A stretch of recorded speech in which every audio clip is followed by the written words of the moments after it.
Hello viewers, welcome to another Master video. This is a bit of an odd video, I must admit.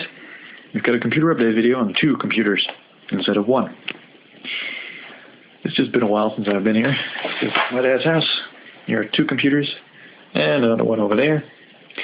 But that one isn't, that's just a Pentium 3 HP Vectra computer, which is not very important at all. This video is starring these 2, which are somewhat interesting. This computer here is reasonably new. Well, reasonably new. It's recent. Whatever you want to call it. Anyway, it's a cool old NTEC case, which was made somewhere in 2002, 2003. And this case has been showcased in many of my videos before. It's about the insides of these cases that are particularly interesting. Because this one has an ASUS M2N68AM Plus motherboard, which is a motherboard from about 2006 in terms of technology. Has an Athlon 2X2 250 processor, which is a 3 GHz dual core, with 2 GB of DDR2 and a GTS 250 video card. So it's a reasonably fast system, which can still play many of today's games even at medium to high settings, no problem, except for Battlefield 3, but I don't play that, so it doesn't matter. This one has a motherboard which has been showcased in some videos before also. This is a somewhat older type of system, Socket NAT 39. Has an Athlon 64 3800 Plus, 2 GB of DDR RAM, DDR400, and the Radeon X800 XT Platinum Edition video card, which is a video card I have to showcase in another video a bit more in detail. I just need to do some benchmarking and stuff and review it. That's it. So it's going to be quite a long video, I reckon, but let's just start off with one PC at first, which is this one, the NTEC case, which is hopefully somewhat enjoyable. Let's get to the back side, just because I can. There we go. Back side of power supply, nothing interesting here. There is no I/O shield plate because the person that sold me this motherboard sold me the wrong one. Awesome, but it doesn't really matter in the end. So here are the ports: PS2, serial, VGA, which is not in use anyway, parallel, 4 USB 2.0, gigabit Ethernet, and your regular audio jacks. And down here is the video card with DVI, VGA, HDMI. This video card has been running in my main computer for close to 2 years. It served me well. It had some slight problems which I haven't been able to reproduce in this system, which is kind of interesting. But well, who knows what that was all about. Okay, let's get to the front. DVD drive, which isn't really properly working anymore, only reads DVDs, no longer reads CDs. Just kind of annoying because I use a lot of CDs also. DVD writer, just a nice DVD burner here. Floppy drive, not connected. This is kind of interesting. I haven't connected these connectors yet because I only just got the manual for the motherboard again. Because I used to own one of these motherboards myself for my main computer, so I still had the driver disk and the manual. 2 USB 2.0 ports here and a FireWire 400. Very interesting stuff. Power button, of course. Reset button. And various indicator lights. It showcases really nice on this camera, I see. But anyway, inside of this computer,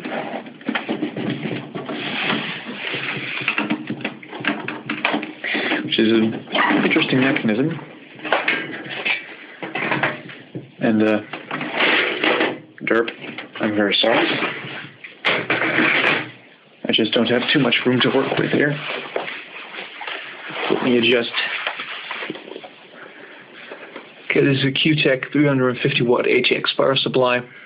It's not really that cool or anything. It provides barely enough power for my video card and system here to run, but I'll upgrade it from an Athlon 64 X2 which used about 90 watts, and this is a 65 watt processor that is even more than twice as fast.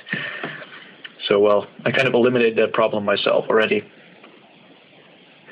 Only problem I have with this power supply is it doesn't have a 24-pin connector,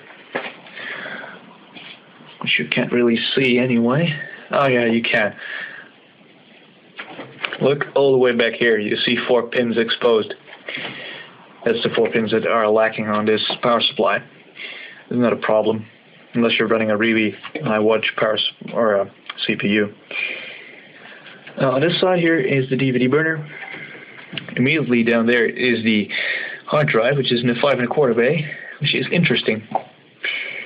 I haven't put it here in the carriage because, quite frankly, yeah, this motherboard only has one, all the way back there, only one IDE port, and both the DVD burner and the hard drive are IDE.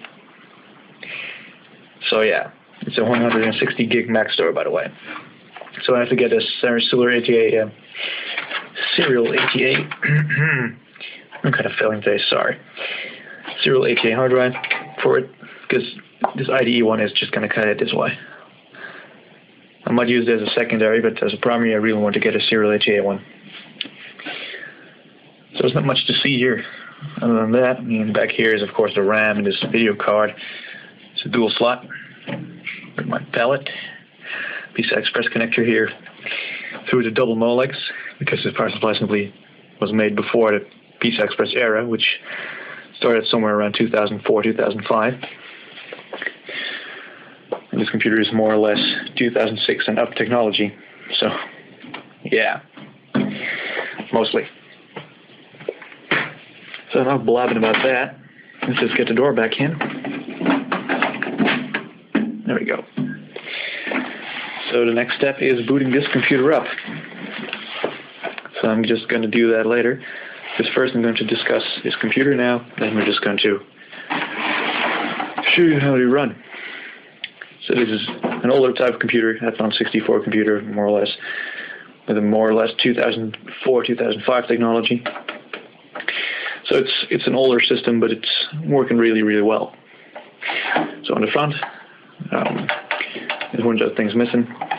So I have the floppy drive for this laying around. I can show you. It's actually underneath those 2 video cards. There we go. This is the one. Made in 2002. Belonged in that case because this case was also for an Athlon XP computer. Somewhere in its lifetime, in the beginning, to be very honest, when I got this computer, or in this case. It had an Athlon XP in it. That one overheated, exploded, what do you want to call it. So, yeah, that was kind of an interesting story. And I've got a cover here in the box over there with all my other computer junk. So I'll make a video on my computer junk that I have over there later. Right, here's the DVD, ROM drive. So here's a missing floppy.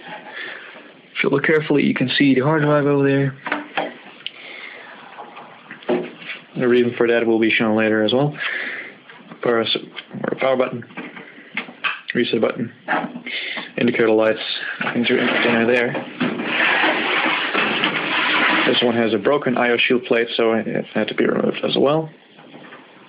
And you can see it wiggle a bit. It's because one of the screws of the motherboard just came out and I have to refit it. It's really going well today. I have to refit it. Nothing too serious, so nothing to worry about for now. Anyway, PS2 ports for mouse and keyboard, parallel, serial, 4 USB 2.0 ports, megabit, 100 megabit Ethernet, 7.1 channel audio. All the way down here is a Sapphire Radeon X800 XT Platinum Edition video card. So let's just get to the inside, shall we? Because on the side there's nothing to see either. This is really an interesting little system. Yep, as you can see there, the screw sort of let go as well as back there. So I'll have to refit those. Great. It's always a very fun job to do. Okay then. Here is a QTech Pentium 4 certified 300 watt power supply, which is enough for this system. Here is the DVD burner, or it's not a burner, it's just DVD drive. There are two IDE hard drives. One is 30 gigabytes, the other is 80 gigabytes, both Maxtor. So yeah, I've got three IDE devices here. And down there is our glorious X800 XT video card. In the AGP slot, as you can see there, is a PCI Express X16 slot as well. This motherboard has both.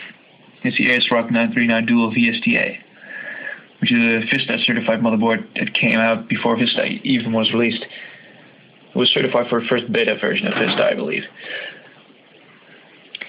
And there's the cooler. It was built for an AM2 2800 plus F164, I believe, but it's now working just beautifully on a socket 939 F164 3800 plus. It's working flawlessly, this system. And there is the 20-pin motherboard connector. This one doesn't even have a 24-pin connector on the motherboard itself, so I don't need it at all. So that's good. So yeah, there's not much to show else. Yeah, all the way back next to the CPU are like the 4 RAM slots, which are all occupied, for a total of 2 gigabytes, which is the maximum this motherboard will take, I believe. Could be wrong, could be 4, but what's the point of running 4 gigabytes of RAM in such an old computer anyway? I should upgrade it to the 64X2 4800 maybe, because this is dual core capable. Because I ran dual core in here, the 3800 plus, which is in my mother's office computer. Kind of a waste, don't you think? But yeah, well, that system has crappy graphics, so it needs to offload the CPU. This one is just the CPU is being offloaded by the GPU, so that's more or less why. Okay, we're at the stage now that we're going to boot up the systems and see how they run, shut them down, and then that's the end of the video. So it's a hell of a long video, but stick.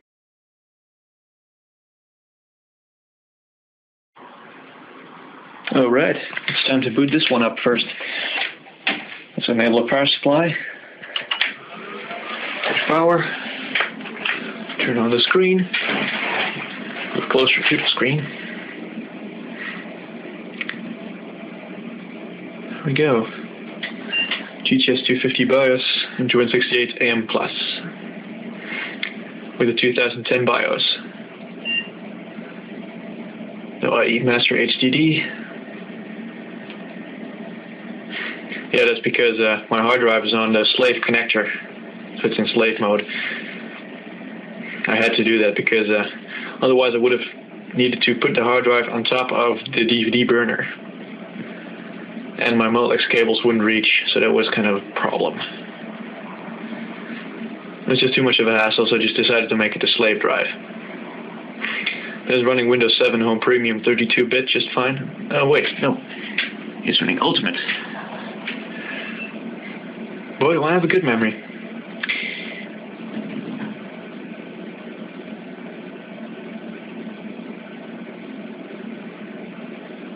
By the way, if someone notices the crappy quality of this video, it's because it's being recorded with my phone.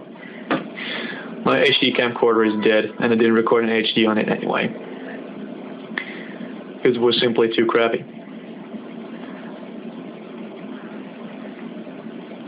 Don't know why it's starting Spotify, because I hate that piece of software.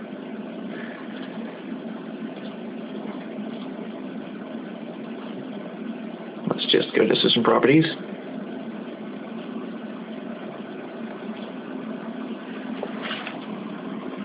As you can see, we've got a 4.3 in the Windows Experience Index, which is the hard drive. 6.4 for the processor, 5.5 for the memory, 6.9 for the graphics. Yeah, IDE hard drives suck. especially in slave mode apparently. Well, this Maxtor drive is an old one, in 2005. It's been used a lot over the years. Seen a lot of abuse. Okay, let's open up Firefox here. It just shows how slow this hard drive can be, although Windows 7 runs quite well on this system.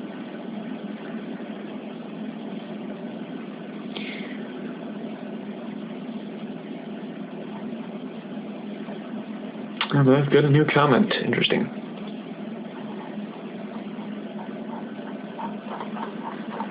Not much to show you, really. This system is reasonably freshly installed.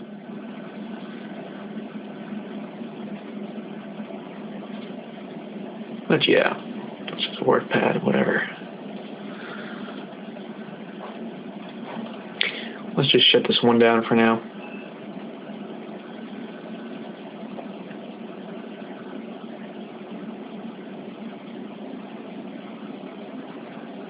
It does shut down pretty quickly, in my opinion. And it's off. So now it's time to switch to this computer.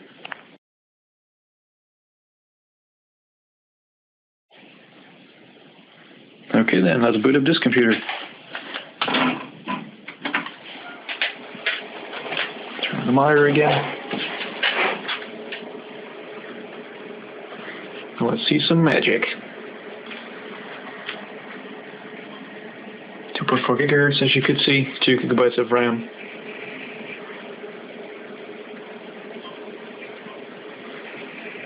It's going to boot into Windows XP. This is Media Center Edition 2005. Haven't decided yet to keep it on here. Haven't activated it yet. Probably going to do Go. Okay, it's really going well today. Just going to downgrade it back to Professional. I think it's probably the best operating system for this computer. I've tried running Windows 7 on it. Ran great. But you know, I think XP is just better for it. Being it's only a single core, 2.4 gigahertz. Sorry if it trembles a bit. That's just how my left hand behaves.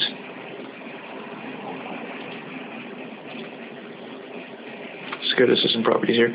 As you can see here in the bottom right corner, Windows hasn't been activated just yet. There we go. Microsoft Windows XP Media Center Edition 2002 Service Pack 3, it is Media Center 2005 by the way, just XP 2002. It's a difference many people don't understand. AMD Athlon 64 processor 3800 plus, 2.4 gigahertz, 2 gigabytes of RAM. You can just pull up CPU and GPU Z here.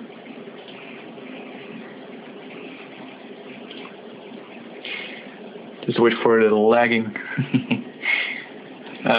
Could load the old Maxtor hard drive. Sometimes they're just so painfully slow. So here is the 80 gig, 76.3. And this is the 30 gig, which is empty, by the way. Because it gives a smart error when smart is enabled, but the drive works fine, actually. It doesn't corrupt or anything, so it's not that dead just yet. Okay, AMD Athlon 64 3800 plus, Venice Core 90 nanometer, 2.4 gigahertz, 512 kilobytes of level 2 cache. So this is the later revision of the Athlon 64, not the AM2 version just yet. It's the 90 NM socket 939 Venice Core. The 939 dual VSTA motherboard with the ALI chipset. Yada yada yada. 2006 BIOS. Currently it's running in AGP version 3.0 mode. DDR running at 133. Yeah, that's an error. I have to fix that. Here it is, Radeon X800 series, 256 megabytes.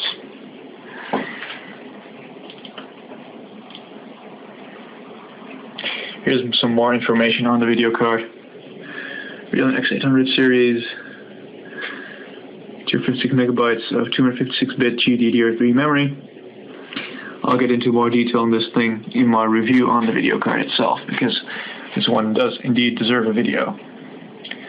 Because it's a really badass little video card for 2004.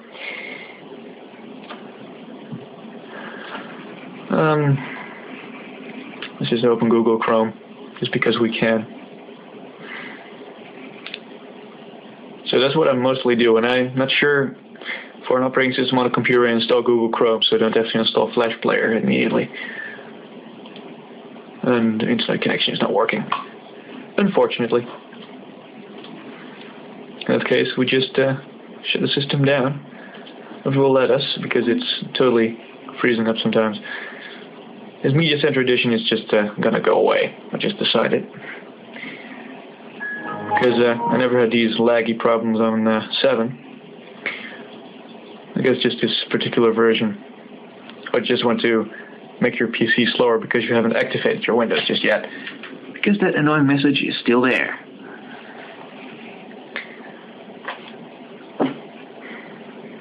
And it is stuck in the shutdown loop every now and then, so I'm just gonna turn it off. There we go. Right, so this has been a very informative video, hopefully, on my 2 computers that deserved a bit more extra attention in this case. By the way, my Athlon 2X2 box. Just randomly wanted to show that. So I hope you enjoyed this pretty darn long video, and I thank you for watching.